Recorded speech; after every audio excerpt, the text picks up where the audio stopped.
Hi, I'm Eileen Roche, and welcome to today's episode of Between Friends. I'm thrilled that you joined us. I hope that you'll sign in and tell us where you're watching from. I see we have people from Wisconsin, a couple of folks from Washington State. Really, it's cold up there, I'll bet. And also Sheila Irvin up in Massachusetts. Connie's in Mission, Texas. I'm in Dallas, Texas. So, we are actually having a beautiful day here. It's going to be a high of 60, which we're excited about. We were in the 30s. Goodness gracious, we get pretty nervous when it gets low like that, but it's been just beautiful for sure. So today's topic is all about, well, it's part two of quilting art quilts. Last week we did a collage quilt. If you remember, I showed how to quilt the Laura Heine Bumblebee quilt. And then today, we're going to tackle that dream panel, the Hoffman dream panel that so many of you have maybe already done, or you want to do it and you haven't tackled it quite yet. So let me know in the comments if you have already done the dream panel or not. And maybe you don't know what the dream panel is. So let's go ahead and bring up PowerPoint so you can see exactly what I'm talking about. That's the image there of my dream panel. It comes in so many different colors. So before we take a look at them, let's look at the 5 tips that we're going to talk about today. Oh, well, here's the images of the Hoffman Dream panel. Now, I took this screenshot a while ago, so I think they probably have more offerings now, different colorways, but aren't they beautiful? It's a lovely 100% cotton panel. It's 45 inches by 45 inches. And many embroiderers and long arm quilters have been free motion quilting every petal and just doing outstanding work. Look at all those different colorways. Isn't that beautiful? Debbie Albers, you never heard of the Dream Panel? Well, it is quite popular and you can still get it, still available. It's been out for quite some time now. And Marlene, you want to tackle it. Linda Martin, you have the gray, so have you quilted it yet? That's the big question, right? Have you tackled it? It is an endeavor, but a fun one. Yeah, okay, Carolyn Booth, she's being honest. She hasn't quilted it yet. So, and let's see, Linda, you're waiting to learn. You have one ready to go. Good. Well, this isn't like a hands-on class, right? But I'm going to walk you through my steps. So Sherry Hernandez, you did the olive one about a year ago. Oh, I'll bet that's pretty. I don't see too many of the samples of the olive, but I'll bet that's beautiful. Okay, so what are my tips? Well, it's all about brainstorming options on how to quilt it. And, the first thing I'm going to do is audition embroidery designs virtually. I do that before I take a stitch, before I print a template. And then the next step up is prep, right? We have to prep the batting, the backing, pick the thread, all of that. And then fourth is hooping. So we'll talk about where we're going to start to quilt and, how we'll complete that beautiful dream panel. And then finally, advancing the quilt. That's, a tricky thing that we all have trouble with now and then. Let's see, Roseanne Riley, you have 3 of them, 1 to quilt and 2 to do a fractured quilt with. Oh, that'll be beautiful. So maybe you'll get some tips today for that project. And I wanted to give a shout out to Retha Ranke that she commented earlier in the comments and I didn't get to respond, but I met Retha at Houston Quilt Festival 2 weeks ago. And if any of you watched that live, you also saw Retha. I introduced Retha to everyone. So Retha, it's great to have you back here. We're all home safe after our travels, right? It was really quite an adventure. And welcome. Aloha, Judy Warren. Okay, so let's go ahead and talk about brainstorming some quilting options. And, over in PowerPoint, we'll see that there are lots of different options available for you. So you can, do a Google search, right? Just do quilted Hoffman Dream Panel and you'll find some beautiful images. This gorgeous purple one was done by my friend Salima Jaffer out in California. And she teaches how to do the dream panel. She has Facebook groups. She has YouTube how-tos and so forth. But, so you could look on Facebook to see if there are groups who are currently doing it, you could look on Etsy and purchase embroidery designs that have already been digitized for the Dream panel, or you could make your own. So no matter what you do, I always encourage you to start in software because that's going to allow you to see the embroidery designs on the quilt before you actually take a stitch. So let's go ahead and see. I made a video for you because I digitized my embroidery designs in my quilt embellisher. And I'll just show you how I took a photograph of the quilt, the panel itself before I quilted it, loaded it into my software, and then worked from there. So let's go ahead and take a look at that. In this My Quilt Embellisher video, you'll learn how to create designs for the Hoffman Dream panel. First, lay the panel on a flat surface and place a ruler on the panel. Take a photograph of the panel and save it on your computer. Open My Quilt Embellisher and go to Load Backdrop. Locate the image and click OK. Now let's set the position of the image. With the Backdrop tool engaged, go into the Properties box and rotate the design. And to set the scale, use the drop-down arrow underneath the Backdrop tool and then drag the cursor across the ruler and enter in that measurement. Now let's decorate those petals. I used the Notes tool to assign numbers to each petal to keep me on track. Select the Run tool and left-click around the petal, holding down the Control key to curve the line. When you complete the shape, right-click to end the line.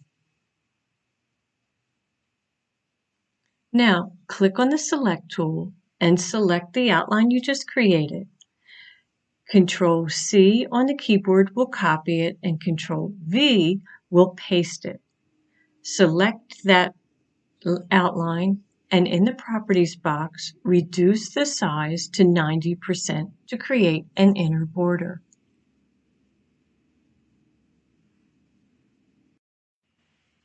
With the inner border selected, click on the Advanced Stippling icon and select Flower. OK. Now that shape is filled with this beautiful stippling design.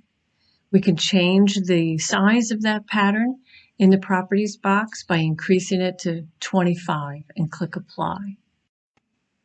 Let's add an outline by selecting the fill, right-click, select Utility, Create Border, and then click on Run to turn it into a run. You can change the stitch length. I like 2.4. Click Apply. It's as easy as that. Now, let's go ahead and move on to petal 3. Again, we'll select that Run tool and we'll drop curved points around the petal. Once we close that shape, we'll release the left mouse and click on the right mouse. And remember, you can always fine-tune these nodes later on. Select that shape,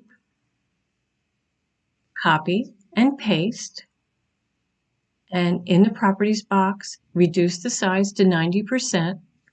And now this time, let's Echo Quilt that shape.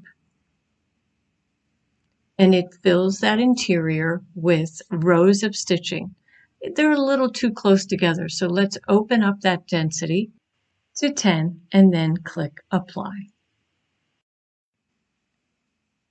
Have fun with this as you travel around the panel creating individual designs for each petal. Then it's time to save each individual design, print a template, and get it to the machine. Select the design, hit Control-C, Control-N for a new file, and then Control-V to paste the design in the new file. Then go to File, Print, Preview, and in the Settings key, place a check mark in the crosshair box and click OK. Insert a sheet of print and stick target template paper into your printer and print the template.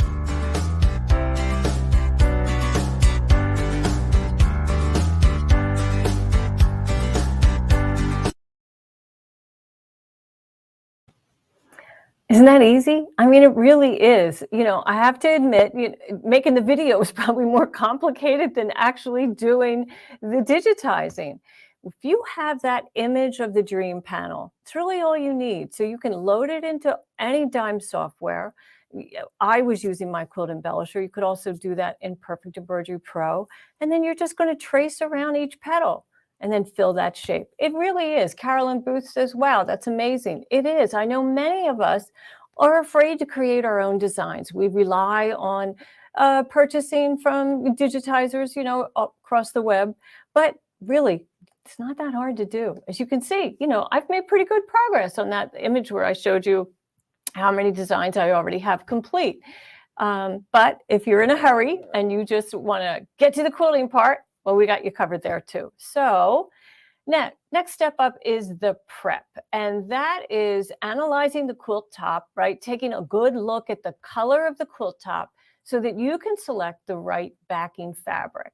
So, and thread. Thread is so important. So first, let's take a look at the thread that I chose. And where is it? There we go. Isn't that beautiful? So I'm using a medley of threads. I started with the really pale green in the center of the quilt.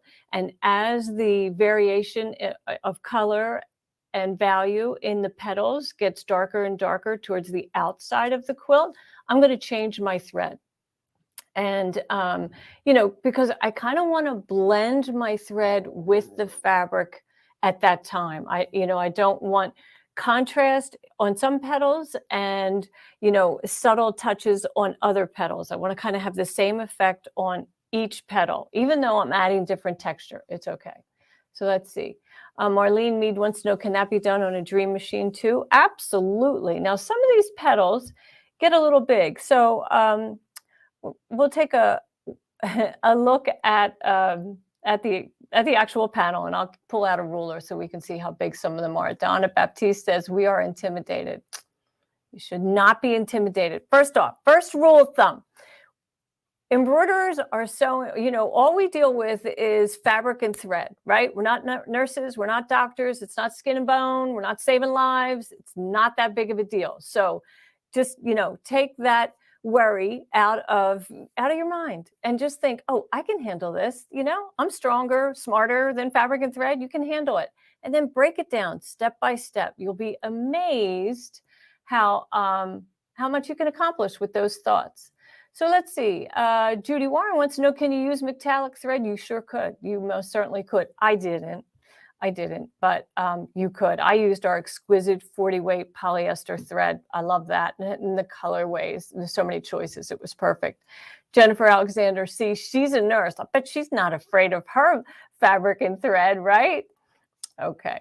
So let's go over to the overhead and take a look at the quilt and some of the backing and so forth. So as you can see, in the center, it's that really pale yellow. And then it gets a little lighter here, turns to kind of seafoam green, and then this beautiful aqua out at the outer edges of the quilt. So I'm going to change my thread as I advance through the quilt. Now, I am using our brand new print and stick template paper, which we have a new improved one that is completely translucent. So look how see-through that is.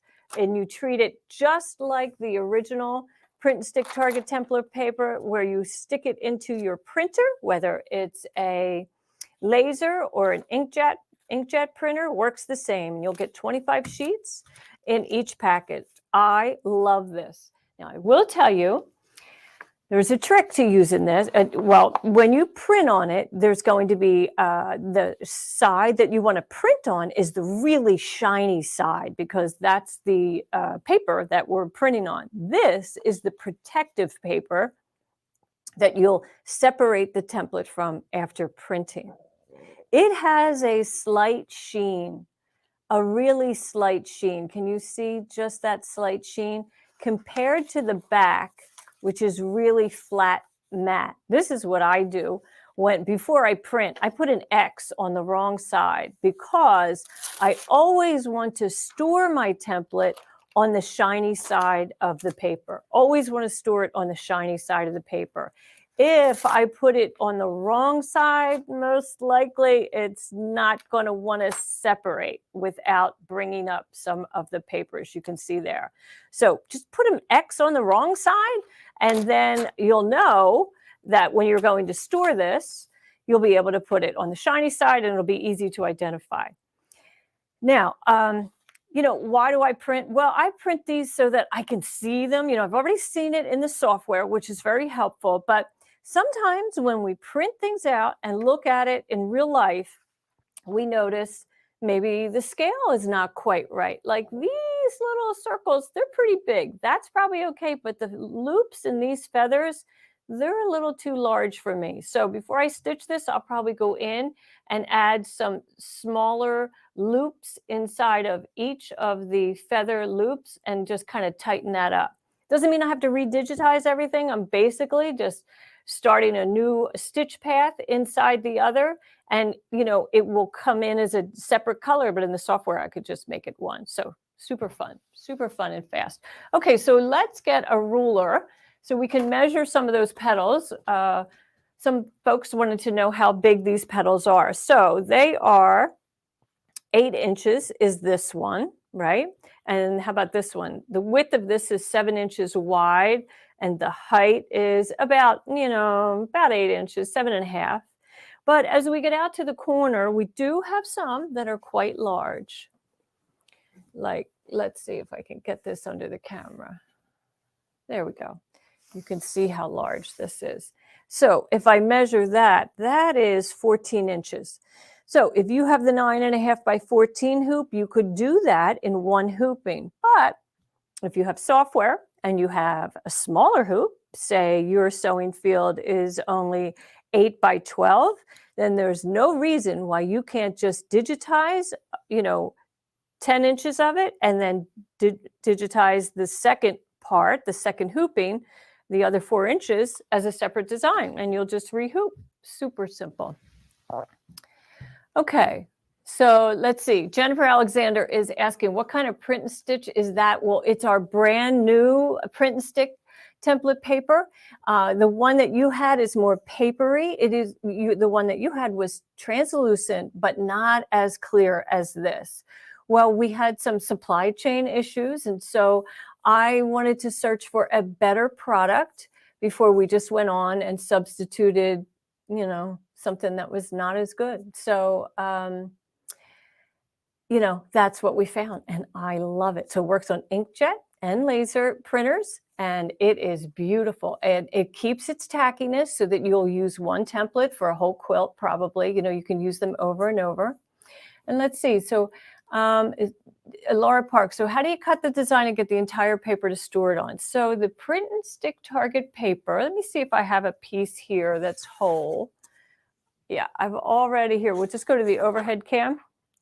So here is, I've already printed on this, right? So it comes with the protective paper on one side and this real shiny material on the other side, and they're stuck together, right? There's adhesive between them. So I put it into my printer, and this was just an inkjet, but a laser works also. You can also print in color, which is quite fun. And then you're going to peel off the protective backing, and then here's your template. So your template now is so translucent, and you can see through it. Of course, I used a light thread there, probably not the best example.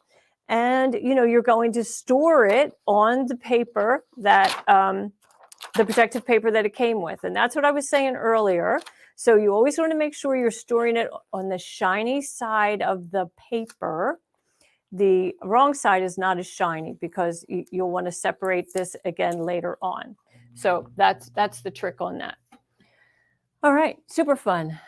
Okay. So Jennifer, now you understand. Yeah, isn't it a great new product? And you know, this is a consumable product. So if you already have a package of print and stick that doesn't have that, you know, real clear, super clear, you'll use the package that you already have. And then when it's time to purchase your new one, you know, if you run out, then you'll know, oh, the new one's going to be even better. So that's pretty exciting. pretty exciting. Okay, so let's go back over to the overhead, and now we'll talk about hooping. Oh, no, we're not talking about hooping yet. We're talking about the backing. So this is the fabric that I chose.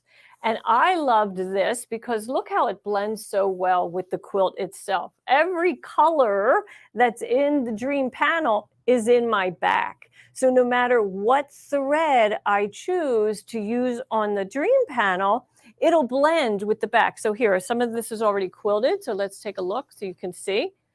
And literally, it's such a busy print, you can't see that all of this in here is already quilted. You know, the thread just pretty much disappears. It blends with that backing. So that's a good choice. What other fabrics would have been a good choice? This is a good choice. This is has both the lightest color and the darkest color of my dream panel in it. So let's flip that back over so you can see how they coordinate.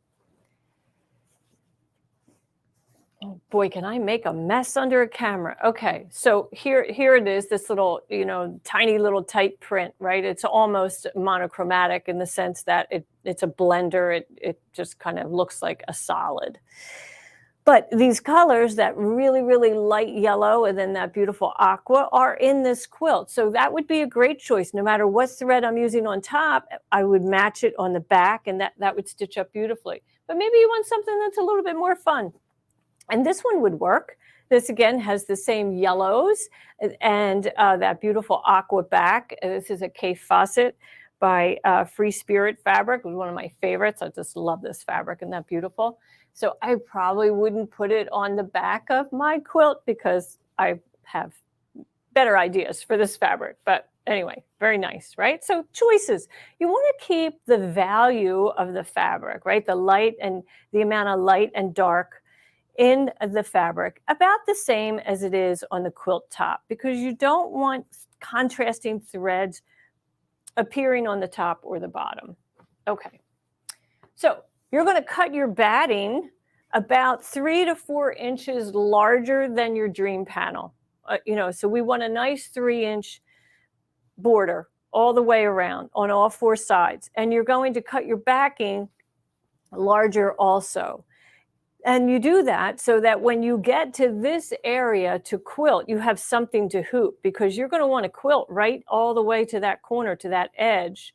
And when you are adding, your magnetic frame to the quilt, you want to make sure that you have something to grab. So in this case, I could hoop in this fashion, when I get out there, and I have something to hold on to, the batting. And the backing is going to be caught in the frame. And so I'll be able to get my needle and travel all around there. Now, I do pin baste my my quilt, as you can see here. And I have, I've done a video with Nancy Zeman. You could go to Sewing with Nancy online and see how I pin baste using pool noodles. I roll the back on a pool noodle, and I roll the front on a pool noodle, and then I roll them out and layer the quilt. So you can go look that up. And maybe in the future, I'll do it again here in this studio. Okay, so where do we start, right? So let's go, and our next tip is really about the hooping. So let's go ahead and talk about the hooping. We're definitely going to start in the center of the quilt, right? Normally, when we are quilting, or not normally, but last week when we did the collage quilt, we started out on the edge because, that was such a stiff quilt. It had all kinds of fusibles and adhesives in it. So it wasn't going anywhere. I wouldn't have to worry about, kind of smushing the batting out from the center as I will here, on a collage quilt. You're not really adding loft at all to a collage quilt because of all the fusibles. So the key is to start in the center and then work your way around. Doesn't matter if you go clockwise or counterclockwise, and then you'll go out further and further and further. And so right now we are out here at about, 14 and 16.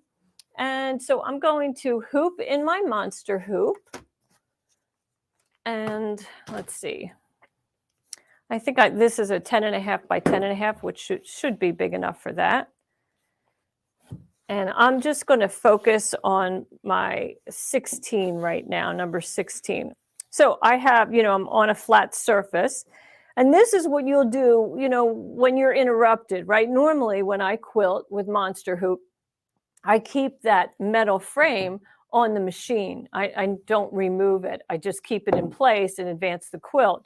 But today, I'm in the middle of the project, right? And I moved it from my home studio to the office, so I had to take it off.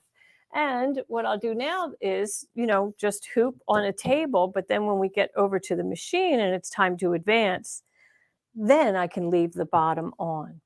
Okay, so let's see. Let's see. Jennifer Alexander says that's what weightless quilter is for. Well, I didn't tell you, but we have a new weightless quilter out. And I am so excited to share that with you. You're about to see it in just a moment. And it's a little different. It's the weightless quilter tabletop. And boy, is it handy. So let's go over. Let's get that quilt on the machine so you can take a look. So we use the weightless quilter tabletop for smaller quilts.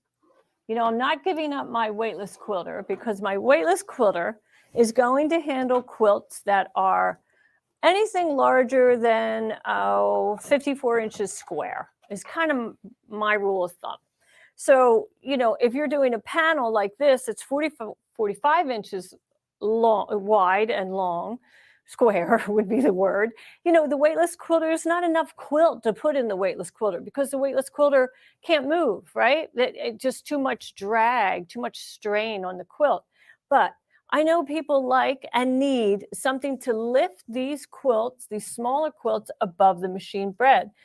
So I designed the weightless quilter tabletop, and oh my goodness, I find a ton of uses for this product. So we're just going to, let me flip this back the other way so we can see the quilt. And I'm just grabbing these two corners here so that, it can move while it'll move with the hoop as it stitches. So let's go ahead and play a video because I'm not really prepared to stitch today. So let's watch that video so you can see it in action.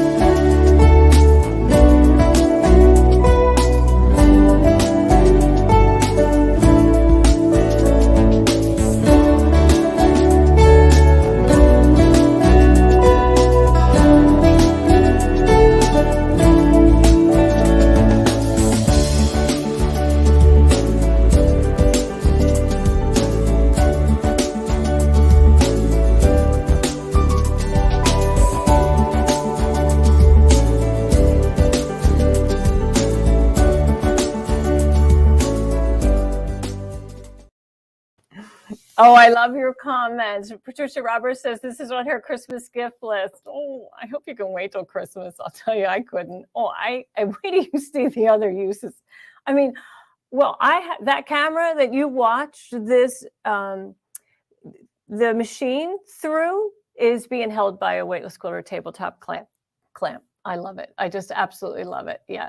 And Retha Ranke, she says she got to see the new weightless quilter in action because it was at Quilt Fest in the All Brands booth. So those of you who were there, Candy Bray, just call customer service or contact customer service. The information's on our website and they'll get you situated for the suede that you need. So let's see, can borders be added later? Sure, you can add borders later, but if you're going to add borders to a dream panel, I would do it before I quilted. I would go ahead and get it pieced all together so that I can quilt my dream panel and quilt the borders as I approach them. So otherwise, you're going to have to quilt as you go, quilt the border separately, quilt the dream panel separately, and then put it together. So really just piece it together first. Okay, so where am I at? Oh, let's take a look at it. Here, I have it right here under the camera. So it comes on this really handy board. We love these boards, right? And in it, you get 2 of the weightless quilter 28-inch flexible goosenecks that attach to a tabletop. Now, this device, this is the clamp that opens up 2.5 inches. So if your table is 2.5 inches in depth, you can attach it. And if you have our PAL 2 or 3, it's the same clamp. So then you know if it's working on your table. This month, we're giving away this Wash and Mark free water-soluble pen just because it's Christmas and we love everybody. It comes with the 2 fabric clamps. They're already installed into the holders. And here, let me show you. I have one out of the package here. And again, you're just going to insert your thumb. That's how I do it. And then I pull down with my hand on the lever to open that up. It has rubber fingers that are covering the plastic grips underneath, just so that it's a little bit more friendly on our fabric. So this gooseneck will, you'll take off that sleeve. And here, I'll just open this up a little bit so you can see. It has a threaded post right here at the end. And you'll just insert that into the clamp. It's so easy. You just, insert that and screw it on. That's all you have to do. And then to open the clamp, you'll just use this device at the bottom. You'll open that up and then clamp it onto the table through there, tighten it up, and then attach your weightless quilter. So there's so many different things that you can use it for. Let's see, Rita Ranke says she doesn't have a lip on my sewing machine table. You do have to have a lip on your table. So let's go ahead and take a look at some of the other uses that I came up with for the weightless quilter.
Isn't that great? I am just so tickled with it. I'll tell you, I absolutely love it. I have found so many uses for it. It's flexible. It moves with the quilt or the fabric as you sew, and it's strong enough to stay in place. It's not going to handle really large, bulky quilts. It wasn't intended for that. It was intended for smaller quilts that are lightweight. So, and we do a lot of smaller work, don't we? We often use, we're often quilting table runners and so forth. Or if you have fabric that you need to keep clean, right? Make sure it stays up off the floor or the table. Or if you have pets, it's nice to just keep it elevated. Yeah. Okay, Sharon Willis Jones is measuring her table now. Yeah, so that's 2.5 inches. Oh, and Reen Wilcoxon, our good friend from Embroidery Garden, says you can use it for binding. Absolutely. Binding is that last task that we have to do before we sew. Before we finish our quilt. Hang on one second.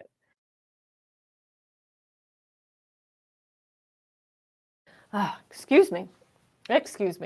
Okay, let's see. Deneen says, yeah, she wants one and the price is right. Absolutely. The price we really priced it at an affordable price because we know times are tough. And the weightless quilter is a little bit pricier for sure. It does a different job. It handles big quilts and heavier quilts. But this, once I attached it to my sewing table, it has stayed there and I have come up with numerous uses for it. I'm always glad that it's right there. It's so handy for sure. Okay, so the Facebook user, she says she loves her, or he loves their weightless quilter. So do I. So do I. They don't replace each other for sure. They don't replace each other.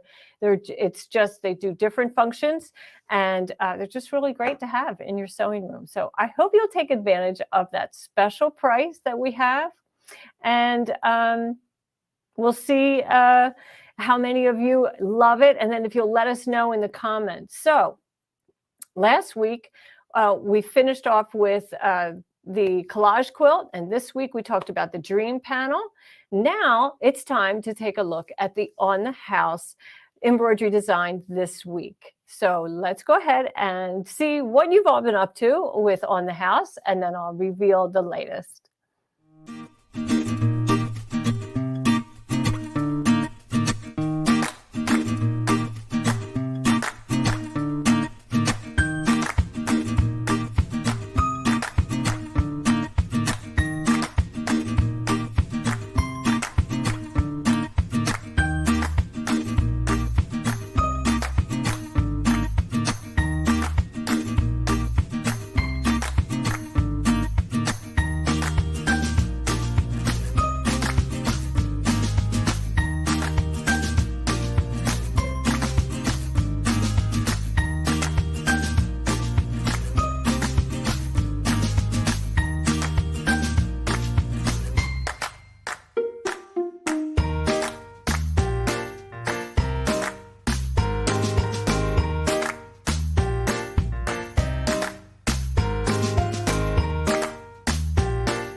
Okay, let's take a look. Here we have this week, and remember, my good friend Deborah Jones is the one who picks these out. Did she do an adorable job? This little fox is bearing gifts just in time for the holiday season, and it is lovely. It uses 8 threads, 8 different colors to make up that joyful embroidery design. You're going to see in December several woodland creatures that we're going to be sharing with you. And oh my goodness, we do love it. So let's see, we do have some questions. Marianne DeBlago wants to know, what is the largest quilt size it will work with? Well, I designed it for 54 inches and smaller. You know, it's really about the weight. This isn't going to have the strength that the weightless quilter does with those poles that stand up so rigid from the floor. This is a gooseneck, and you know, if you put a heavy item on it, it could bend over and drag down. But you might get really good at the balancing act, right? But I haven't had any issues with quilts that are under 54 inches. I just love it. Absolutely. Yeah. Oh, you like the fox. Isn't he adorable? He's so cute. He really is. Deborah has done such a fine job selecting all of these embroidery designs. We really, really, really love it. So Retha Ranke, your tabletop is solid. It doesn't have a lip. I know. And so I don't have a solution for you, but you're saying you might have to have a handyman work something out. And really all you would need is, you know, a piece of wood, I guess, that you can attach to your tabletop in some fashion that extends out from the table. And it doesn't necessarily have to extend from the top, you know, it could be attached to the side. But of course, you know, I'm just talking because I don't know what your sewing room looks like. But anyway. Okay, next week, we're not going to be here. It's going to be our Thanksgiving holiday. So there'll be no Facebook Live next week, no Between Friends. I'll be thinking of all of you and hoping that you have a great holiday season. But we will be back on, I think it is December 1st. Oh my goodness, can you believe that? December 1st. And we'll be here with another Between the Friends, and of course, another On the House design. So we hope that you have a wonderful holiday, a safe holiday for all of those of you who are traveling. And we look forward to seeing you in a couple weeks.